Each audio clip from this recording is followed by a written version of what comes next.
Aryan as a race, Aryans invading India.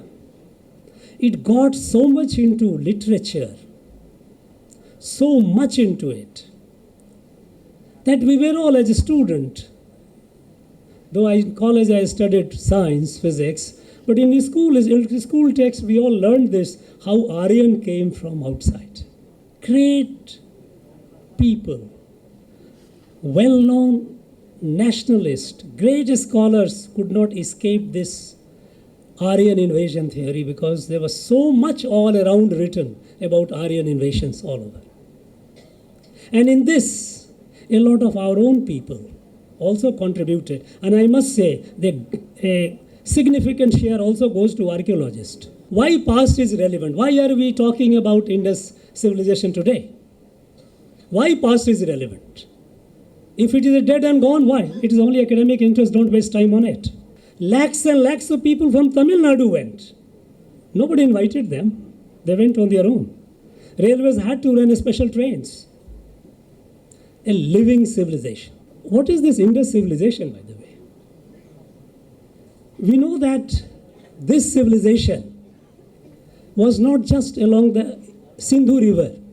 First of all, as people here have difficulty calling Bharat, they have so much got India that they have difficulty calling Bharat. Though the people of this country for thousands of years never called it India. But our people will have difficulty. So similarly, we say Indus. We have difficulty calling it Sindhu. And among them, the 7 rivers, which we call Sapt Sindhu. Sindhu, Satluj, Jhelum, Ravi, Chenab, Vyas, and Saraswati. These 7. This Saraswati doesn't exist today. And that made the critics of Indian civilization, because British had to downgrade our civilization. Because they had to say that we were in dark ages. They could not accept the fact that India was such a great civilization, notwithstanding the fact that before, at the time of colonization, British scholars had admitted how advanced was the India civilization. A group of professors from Edinburgh University wrote to the British government to commission large number of people to discover, collect, and translate the works of the ancient Hindus. This is the language used. As I was reading some of the works of E.V. Ramaswamy Nayak, E.V. Ramaswamy says that Aryans were barbarians, they came and invaded, and they were all drunk, intoxicated, they were dancing and singing, and that song, they imagined all these things that happened in Ramayana, Mahabharata. They are all intoxicated songs of these drunken barbarians. First of all, when I say decolonize, let us stop calling it Indus civilization. Can't we call it Saraswati Sindhu civilization? Is it not a fact? If it is a fact, then let us accept it, let us call it. Let us not use those. In our own country, here in this very land, we have a Dravid ideology that believes in that Aryan and Dravidian separate races. Groundwork was done by Caldwell, Robert Caldwell, who wrote the book. Absolutely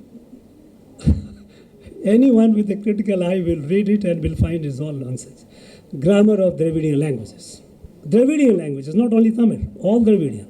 But over the time, rest of the Malayalam, Telugu, Kannada, they have moved away. They have no problem. Somehow here ideology is limited to here. They say no, we are linguistically a separate group. We have nothing to do with the rest. And then race, Dravid separate race, Aryan separate race. These lies have created a political ecosystem which is threatening the unity and integrity of our nation. Coming to DG Vaishnav College is always a very, very delightful experience for me, because this is one institution which has been not only imparting quality education, it has been imparting, I would say, not only quality knowledge, but quality education, knowledge with values. In the academic parameters, it has been doing very well. We heard A++. But I have seen the students coming out of this, they are imbued with certain values which are very critical to our identity, to who we are. I'm happy to be part of this event because it's a 2-day seminar on this civilization, a particular civilization that defines who we are. Center for South Indian Studies, I would like to thank them to take initiative and in collaboration with DG Vaishnav College come up with this 2 days event where speakers, experts will be talking about the most ancient civilization, which is not a dead civilization, it is a living civilization. But there are challenges. There are challenges to this civilization. And I would urge the experts to address those challenges and the students to be inquisitive with open mind. Because I am not aware whether any other civilization has been suffered so much violence by the vested interest in the last 200 years as this civilization. The first assault was by the Europeans. For them it was a necessity. In the middle of the 19th century, by then, Europe had almost colonized the whole world, barring Soviet Russia. Before it became Soviet, Tsar was a powerful person. He could resist. Tsar himself was an imperial power. Japan and a part of China. Rest of the world was colonized by Europeans. Entire America, north, south, the whole of Africa was colonized, and the whole of whole of Asia, except Japan, part of China, and Soviet Russia, the whole world, they had colonized it. All kinds of atrocities were happening. They needed a justification for imperialism.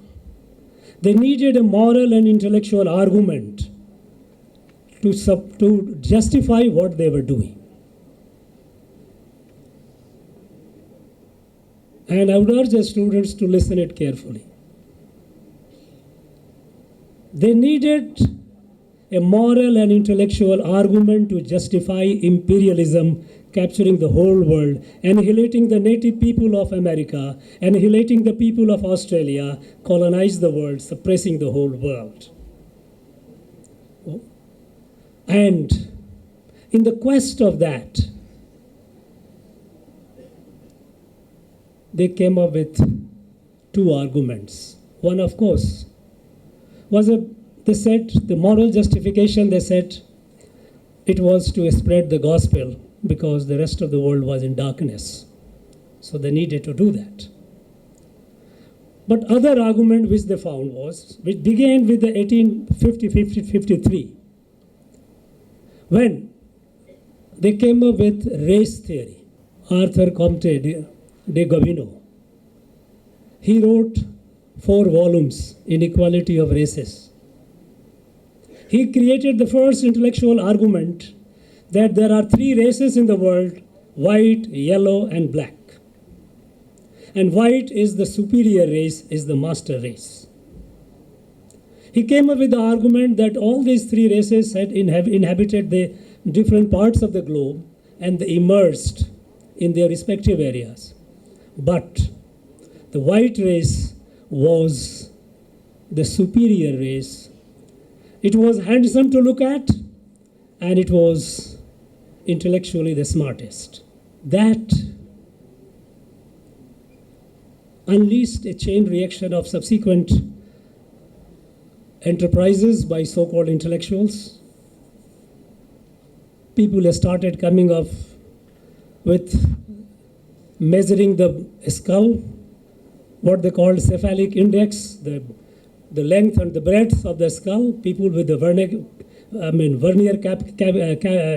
caliper. They started measuring the people.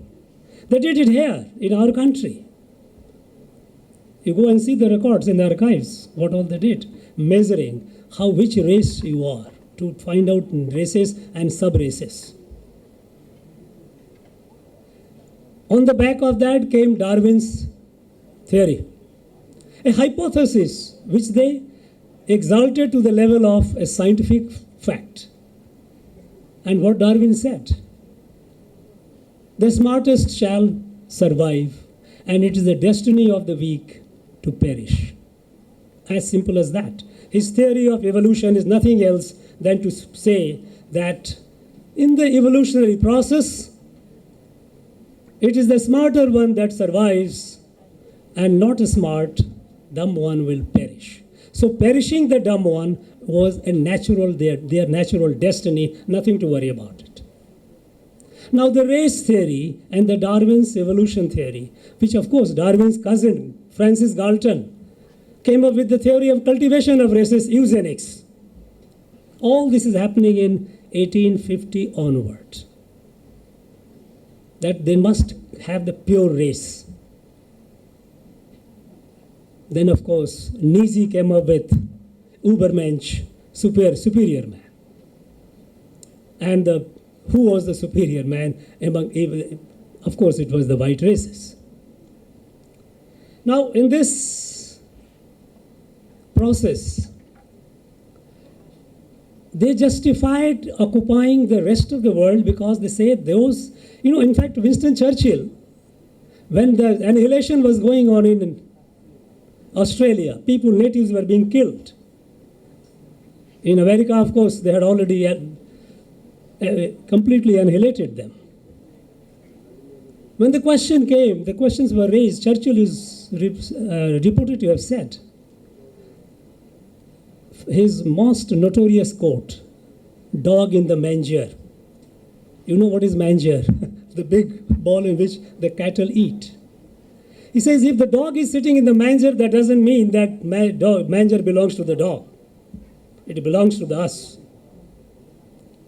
Race theory. So superior race, it was their destiny to rule the world, and others was to perish, to be subservient. This.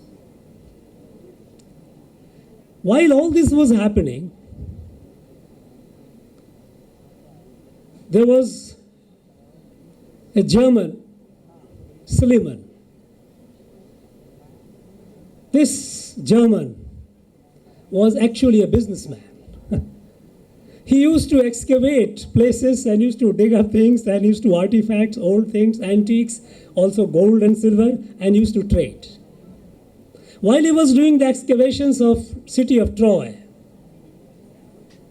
we know the city of Troy, the Battle of Iliad, he came up with large number of potteries and stuff with mark, what we call swastika. And he found that in different parts, so some other parts of the Europe also. And then he was wondering, what is this? It resembles to the gamma letter in Greek, part of it. And in the course of it, he wrote, one of the letters that he wrote was to Max Muller. His name we have all heard. What damage he has done. What distortion he has done. He was a professor of philology in Oxford, and he had studied Sanskrit. He had written more than 50 books, sacred texts of the East. So when Schliemann wrote to him also, what does it mean to try to make a sense of it? And then Max Muller responded in his letter that this is found mostly in Indian literature, Vedas and Indian scriptures, ancient scriptures. It is called swastika. And it is a sign of prosperity. First, he also said that it represents sun god. And then this swastika was captured by this. Swastika came into being, they said. And then he said, he used the word, maybe the Aryan nations have used this symbol as it came with the Aryan as a nation, as a sign of prosperity. It got currency, Aryan. Never before Aryan as a race anywhere it appeared. None of our Indian literature, either Sangam literature nor the Vedic literature, they have used the word Aryan as a race. In fact, we have our own Tamil literature, more than 2,000, 2,500 years old. None of them have used the word Aryan as a race. None. We know in our literature, in our ancient Aryan, what is Aryan? Because why I'm coming to this is, because this is linked with this. And I was disappointed, I must say, and I'm not disappointed so much primarily because when we heard the computer scientists talking about our tradition, Tamar Bharni, and there is an Indus tradition of the north, it is out of ignorance, and it's not his fault. He is a scientist, computer scientist. But in the last 60, 70 years, Dravid ideology has created a narrative of the differences, the Aryan and Dravidian. Aryan as a race. I'm coming to that. How did the Aryan as a race theory came up? It emerged. It emerged out of compulsion of the Europeans first to find justification for imperialism controlling the whole world. So Max Muller used the word, in the letter respond, Aryan nations could be using this as a symbol of prosperity and also the symbol to reflect God, sun God. It got currency. And in that background, later subsequently Hitler, you know how the Nazi party took up this superior race when he Nazi, that Übermensch, that superior man, master race. And there they came up that the Aryans were the master race and Germans were the pure Aryans. And they moved to different places. They also invaded India. When they got the documents showing that what an advanced civilization it was, they attributed it to the Aryans. But they say that races got contaminated with this, miscegenation, mixing the blood. But the pure one remained in Germany and neighboring Europe.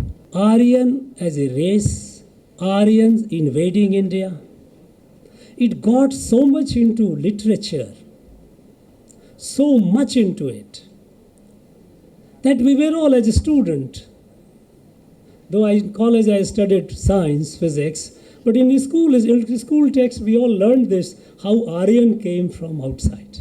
Great people, well-known nationalists, great scholars could not escape this Aryan invasion theory because there was so much all around written about Aryan invasions all over. And in this, a lot of our own people also contributed. And I must say that a significant share also goes to archaeologists. They also have tried to come up with theories in support of that.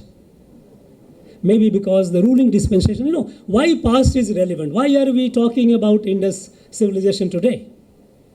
Why past is relevant? If it is dead and gone, why? It is only academic interest, don't waste time on it.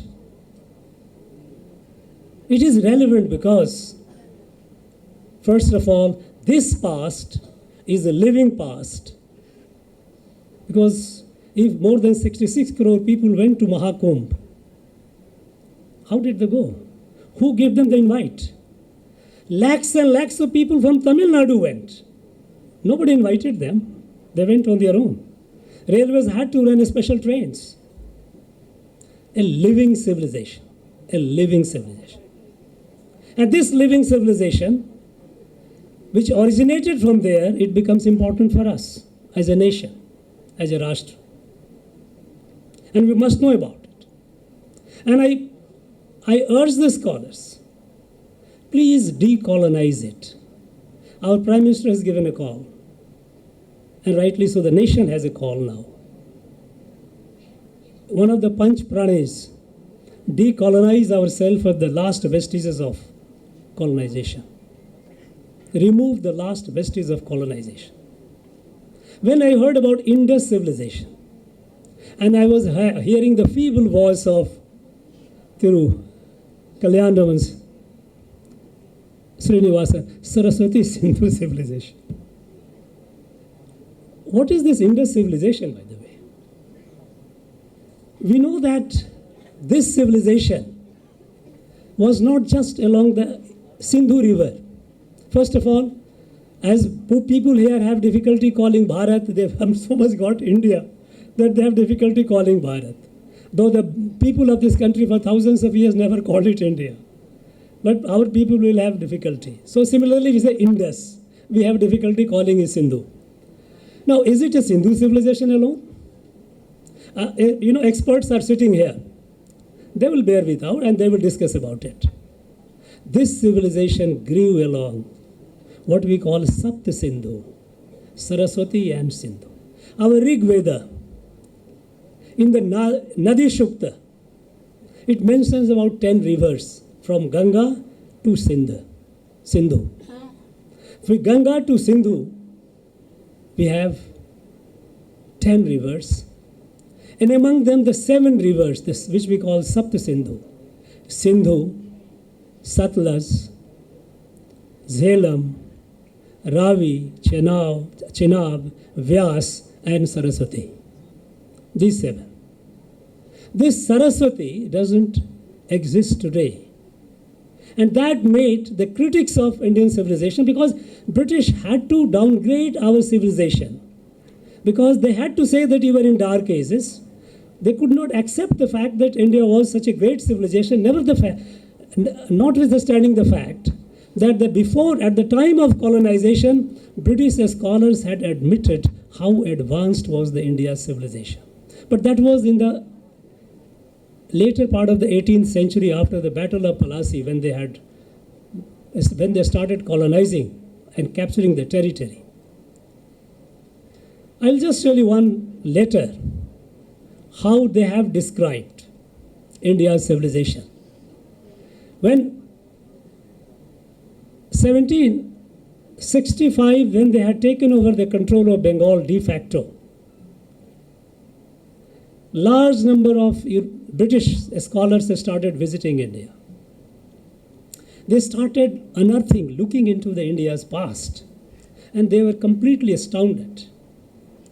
They were apprehensive that, like other places like America and other places and Latin America, these people went and destroyed the whole thing. Here, this will also be destroyed. So a group of professors from Edinburgh University wrote to the British government to commission large number of people to discover, collect, and translate the works of the ancient Hindus. This is the language used. Discover, find out where these are. Collect, take it, and translate. Because this will enrich European science and broaden European thought process. Anyone who has got curiosity, you can go into it. It was a March 19, if I remember correctly, 1788. Macnaughey was the professor of Edinburgh, who had written it to the British. He says, this will enrich European science and broaden the European thought process. Remember, that was the time when Europe was in the so-called Renaissance, having an age of reason. They was talking about all the intellectualism and the preeminence of reason. So this will enrich the science and broaden the thought. And then they said, this will help us understand, mark the words, it is a Macnaughey word, not mine. It will help us understand the celebrated people. celebrated people are Hindus from whom Moses received his learning and Greek their art and religion. Moses came 1,000 years before Jesus Christ. This was the admission of the British scholars at the time. But subsequently, at the beginning of the 19th century onward, when the need for consolidation of empire became preeminent, they suppressed that. And they started collecting all these and downgrading the Indian civilization, calling it even in dark ages. In that process, they said that no, Veda was a fiction. Where is Saraswati? Saraswati river doesn't exist. And we know that in Rig Veda, scholars will bear me out. Saraswati has been mentioned several times. Someone says that more than 50 times. Of the 10 mandalas, in 9 mandalas, Saraswati, because even today in archaeology, when we have found the locations of the 7 major cities, 5 of them are located in Saraswati Basin. Whether it is Rakhigarhi, Dholavira, Lothal, Kalibangan, all these are in Saraswati. In Sindhu, there are only 2, Mohenjo-daro and Harappa.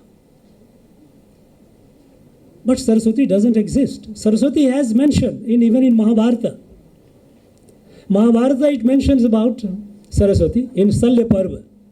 That when Mahabharata war was happening, elder brother of Sri Krishna, Balaram, who was not happy with this war, he said, no, I will not be with either side. And he went on a pilgrimage on holy places on the banks of Saraswati. Kalidas has written in his Kumar Sambhavam that Saraswati meets ocean near Somnath. Subsequent discovery, 1980 onward, when they're imagining through the space imagery, NASA's Landsat satellites, their images, and later our ISRO, they have conclusively proved how Saraswati originated and how it moved. Between Yamuna and Satluj, this river ran through. Nuclear physics, as a study of radioisotopes of hydrogen and oxygen, has established the time when Saraswati dried up. Approximately around, experts as usual may or may not agree, but general thinking is about 2,500 years before the Common Era. It dried up. First, it changed some its course. Yamuna and Satluj were tributary of Saraswati. Later, Jamuna became tributary of Ganga and Satluj to Sindhu. And the river dried. Tectonic shift, climate change, all these things happened. This Aryan invasion, Aryan came from outside. Aryan as a race, and Vedas are myth. Even in our literature, we say Saraswati is a mythical river. What is myth? A lie which is repeated many times becomes a myth. It's not a myth. It was a reality. Now today, scientifically it has been established through satellite imagery and through nuclear physics that Saraswati existed, and also approximate time when it dried up. Now in this civilization, this large civilization in the Sapta Sindhu, it gave rise to those thoughts, those wisdoms, those texts, which became eternal.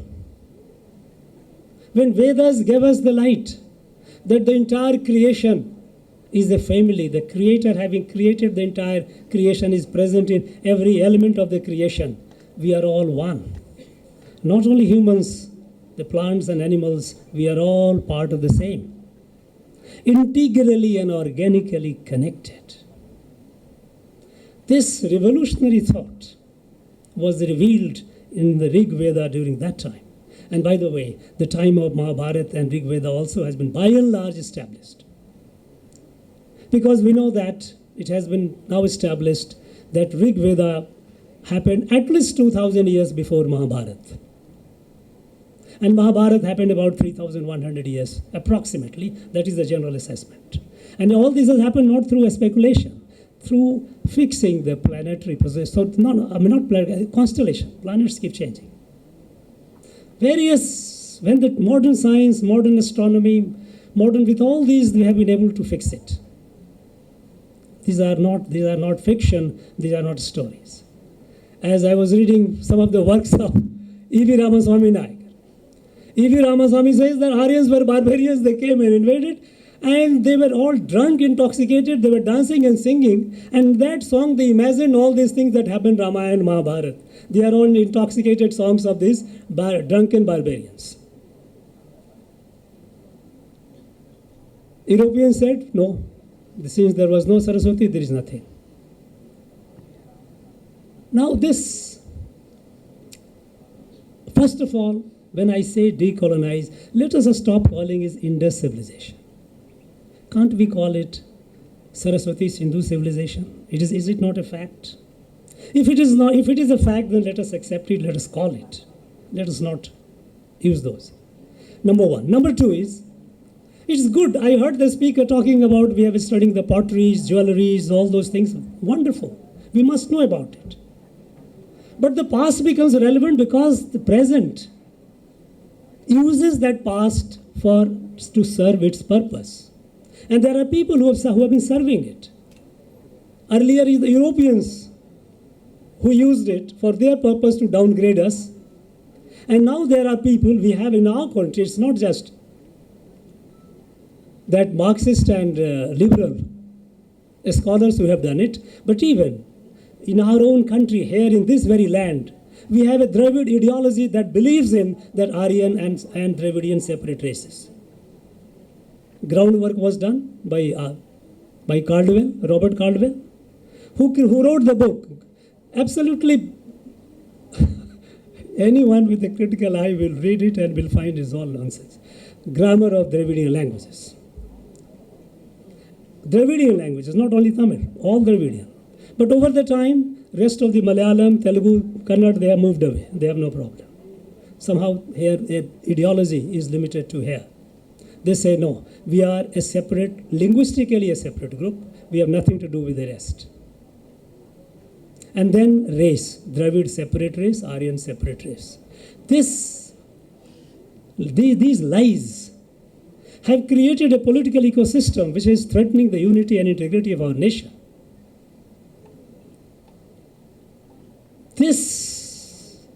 The history and the truth of Saraswati Sindhu civilization has to come out in intellectual and public discourse. Intellectuals cannot be just, and our intellectuals have done a lot of harm, there's no doubt about it. Because even after independence, we know that after independence, intellectual space was captured by Marxist ideologues. And Marxist ideologues, they were very loyal to their patron saint, God, Karl Marx. And what did Karl Marx say?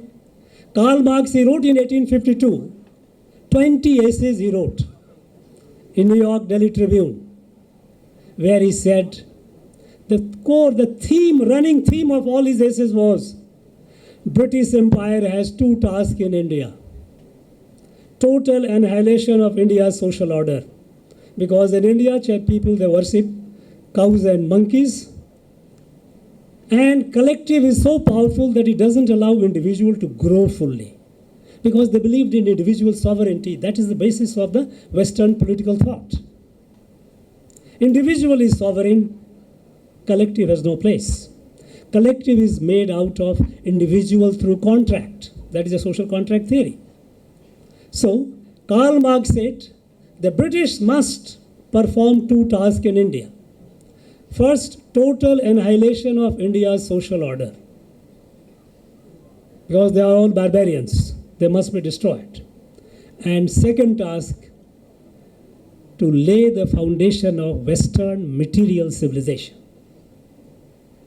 So if Marxist ideologues, and historians so-called, if they do that, nothing wrong in that, because they are only being loyal to what Marx said. Our own people, D.T. Kosambi, I wonder how he is called historian. He was everything. He was a mathematician, he was a doctor, medical doctor, he was all not. He wrote, he talked about all this, how dark was our past. And this has been carried forward by subsequent Marxist historians. This has found place in our textbook. Even earlier time, Dr. Tarachand, who was also an archaeologist, what he did? He came up with a thesis when he was in 1922 in Oxford, Oxford Queen's College. He came up with a thesis, influence of Islam on Indian culture, and there he says, Alvars, Nayanars, Sankaracharya, Ramanujacharya were all deeply influenced by Islam. I mean, preposterous. But Dr. Tarachand was advisor to the government of India in the initial decade of our independence. They are the people who shaped our curriculum, our text. For a very long time, we kept looking down upon our civilization. And as far as this Saraswati Sindhu civilization is concerned, Dravid ideologues are at pains to find out as much literature as possible. And that is what you find their commissioned retired bureaucrats writing books, how it is different. Their argument is that this civilization, now they use the word Indus civilization. Indus civilization was actually their civilization. Aryans, barbarians came, they attacked, and we moved south. The fact that no such conflict is mentioned in any of our ancient literature, neither in Tamil nor in Sanskrit. Both are the oldest literature in the world. Nothing is mentioned. Even subsequently, as late as, I'm not aware, I think experts would be able to throw better light. But I came across an article, a piece, a research paper in Harvard Medical Journal Cell, CELL, in as late as 1919. When they did this DNA study of the skeletons found in various parts, they found there is a homogeneity. There is nobody from outside. There was no mark of any injury on any of them. People, if they had come from outside, there could have been some differences in terms of genetics. It wasn't. Then they come up saying that in Veda they talked about cows, but there is no imagery of cow. But the fact is you have plenty of bulls. Bulls imageries are there. Now can you think of bulls without cows? All they have been at pains to find out, to say that that civilization here, it is relevant to us. Europeans are now, they are doing away with the race theory and all, at least intellectually, and they are at pains to keep distance from that. And so they don't talk much about the race theory and Aryan theory and all. But here in our own state, there is a reigning ideology that believes and that has been churning out literature. Polemical literature, not well researched, I must say. Polemical literature is you have a viewpoint and you create a document to support that viewpoint. It's not an independent study. They have been at pains to come up that, look, we are different racially. We are different. It is a different civilization. And so much so that people here, the three generations of our people here, they have only learned in the textbook what they have been fed. It's a poison which has been infused in the mind of our people, that we are a separate. The fact is that the light that originated, it has spread over the whole land mass. And when they say Arya, Aryan is defined. In our literature, Yoga Vasist, it talks about who is an Aryan. And Yoga Vasist says, who is an Aryan? Kartabyam acharan kamam, akartabyam anacharan. Tishtati prakritacharo, yah sa Arya iti asmrita. Kartabyam acharan kamam, akartabyam anacharan. Tishtati prakritacharo. Arya is one who is discreet, who has vivek. In Tamil we call vivegam, in Sanskrit vivekam. So he or she has a right conduct, conducts appropriately. Prakritacharo, time, deskal, time and a space. Appropriate conduct. Right and wrong. The one has a discretion, who has a sense to discriminate right and wrong. And that is why, out of respect, people have been called Aryan. And here there are arguments to say that Ayya, when we use the word in Tamil, Ayya, is a Prakrit of Aryan. It says as respect. It's not a race. But these people, those who have created, and they have twisted, they have been fabricating it to serve their interest. I would urge, and I have expectation from this 2 days conference, that we should not just go into the nitty-gritty of what was the size of the jewelry and what is the pottery. But interpretation of past becomes relevant, and that is how it becomes relevant. It is relevant today because we have a future. It is a living because Vedas, what the light revealed, is the universal light. It is the light which in last year in the G20 when we had the presidency, when we say Vasudhaiva Kutumbakam, it comes from that. The world is a family. Kutumbam, Yadu Mure, Yavarum Kelir, what we have said, it is all one. It is that light, that civilization which created a Rashtra, not a political state. And we know what is Rashtra. Rashtra comes in our Vedic, right from the Rig Veda. The Rashtra is Bhadram Ekshanta Rishya Swavida Tapo Diksham Upneseduragra Tato Rashtram Balmavajashta Jatam. When Vishwa Kalyankari, those rishis, those who had thought the well-being of the whole world, those hard labor, those who were aware of the Atmagyan, Swavida. And what is Atmagyan? Mam Atma Sarva Bhuta Atma. My self is the self of all. We are all one family. This unique light that was revealed during this civilization, Saraswati Sindhu civilization. This legacy that we have is a living legacy that has shaped Bharat. Bharat was never, some people ask, tell me, Mr. Governor, who was the ruler who ruled the whole country? My friend, Bharat was not defined by ruler. It's a unique country in the world, unique country. I challenge you, anyone, you give me an example. This country at no point of time was ruled by any one ruler, and yet, in all the parts of this country, you have places in the area of different kings, but that place belonged to the whole Bharat, not belong to them. Could Setupati say that Rameswaram belongs to him? No, cannot. Saurashtra king could not say that Somanath belonged to him. Kasi did not belong to Kashi Naresh.